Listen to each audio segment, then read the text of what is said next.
If you're juggling a full-time job, a side hustle, and the chaos of real life, balance is a moving target, not a destination.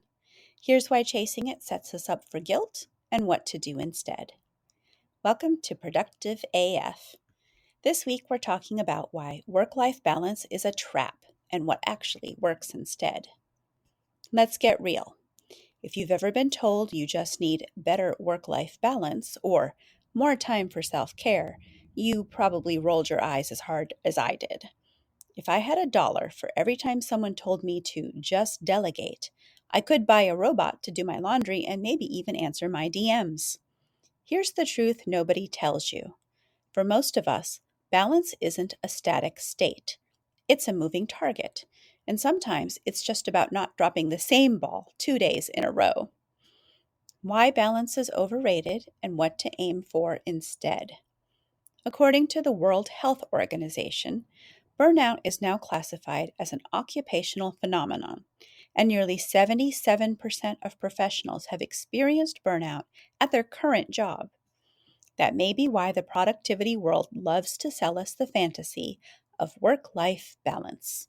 It's the unicorn everyone's chasing, an idyllic state where your to-do list is tamed, your calendar is color-coded, and you're sipping a green juice in a sun-drenched kitchen before 8 a.m. If that's you, congratulations.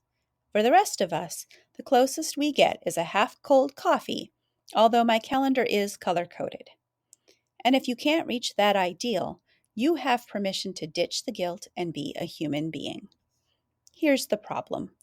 Balance implies that every area of your life, work, side hustle, health, relationships, self-care, should get equal attention every day, all the time. That's simply not realistic, especially for those of us running multiple hustles, working full-time, perhaps parenting, and trying to have a life outside of calendars and emails. In fact, chasing perfect balance is a recipe for burnout and, ironically, feeling less accomplished. Instead, let's talk about building a system that flexes with your real, messy schedule. Here are 10 ways in which I've been making it work most days. 1. Prioritize like a pro, aka ruthless AF.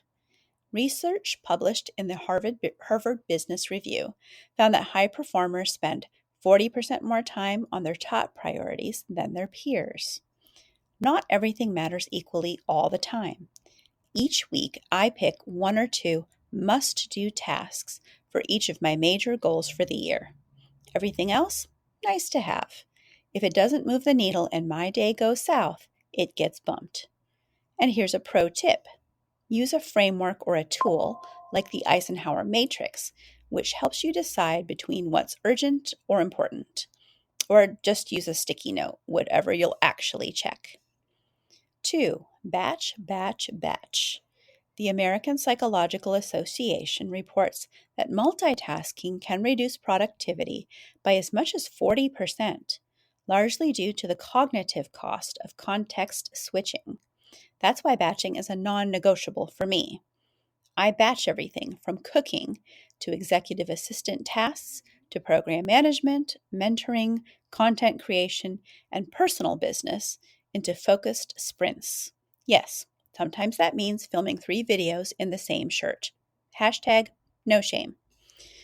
Find your low energy admin time slot and your high energy creative window and guard them like a dragon guards gold. Number 3. Automate the boring stuff.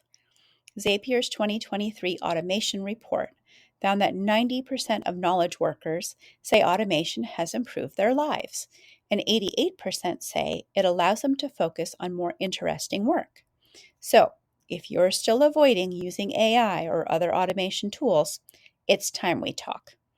Allow technology to help you do the repetitive stuff that is sucking up your time and attention. The few minutes it takes you to set up a workflow is time well invested. Templates aren't cheating, they're strategic.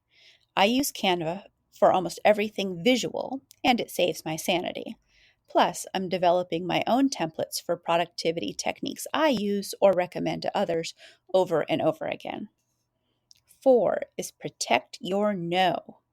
Every yes is a no to something else.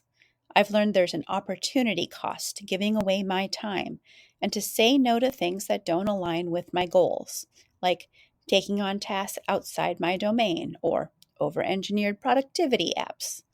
Boundaries equal productivity superpower. Give it a try. 5. Celebrate the small wins.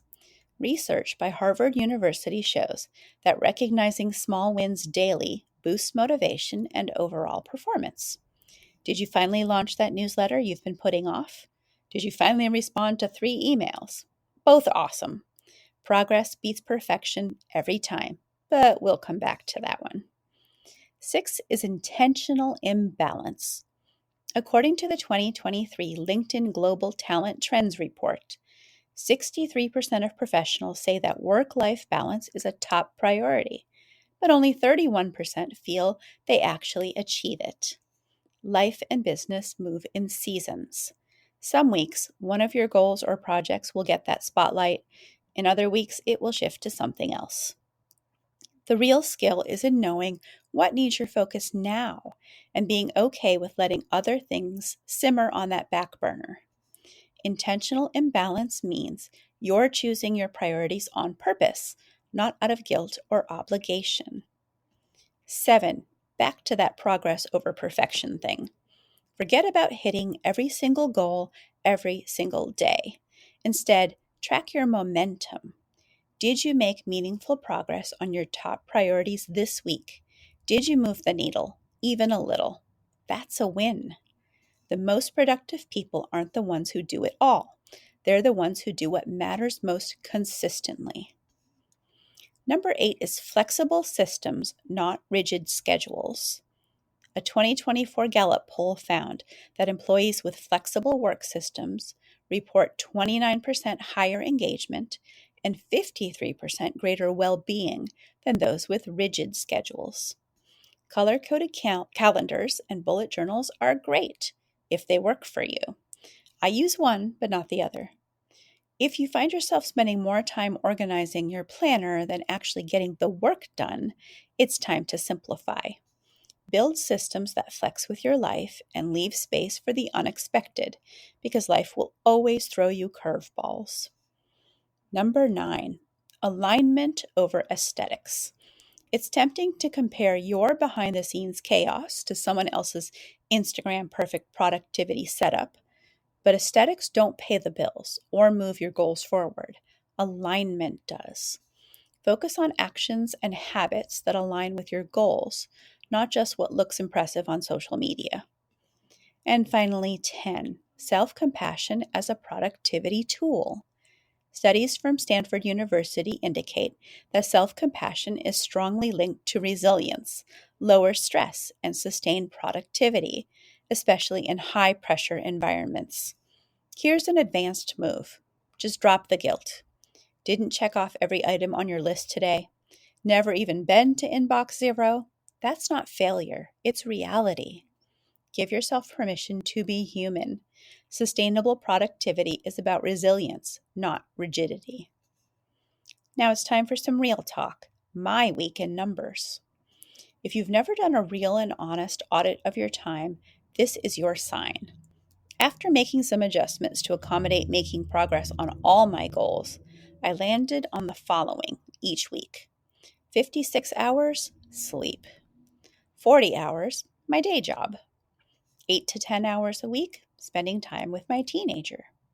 Another 8 to 10 hours on content creation. That's split between over 15 social media accounts and, let's be honest, doom scrolling for, quote, research. 3 to 4 hours a week, commuting. 3 hours, exercise. That's 30 minutes a day, 6 days a week. And just 30 minutes to 1 hour of my week, planning and reviewing what's actually working, usually on Sundays. Is it glamorous? Nope. Is it sustainable? Most days. Is it making progress toward my ultimate dreams? You bet it is. Extra points if you notice where I spend the most time and where I don't. This is by design, not by chance. And now it's your turn. What's your biggest productivity blocker? Reply and let me know. What's your number one productivity struggle right now? I'll feature the most common blockers, anonymously, of course, in the next edition, plus my best hacks for overcoming them. Until then, stay productive and a little bit AF. P.S. If you want more real world tips, templates, and a peek behind the scenes, subscribe to this newsletter, follow me on all the socials, and don't forget to forward this to a friend who needs a productivity pick me up. Until next time.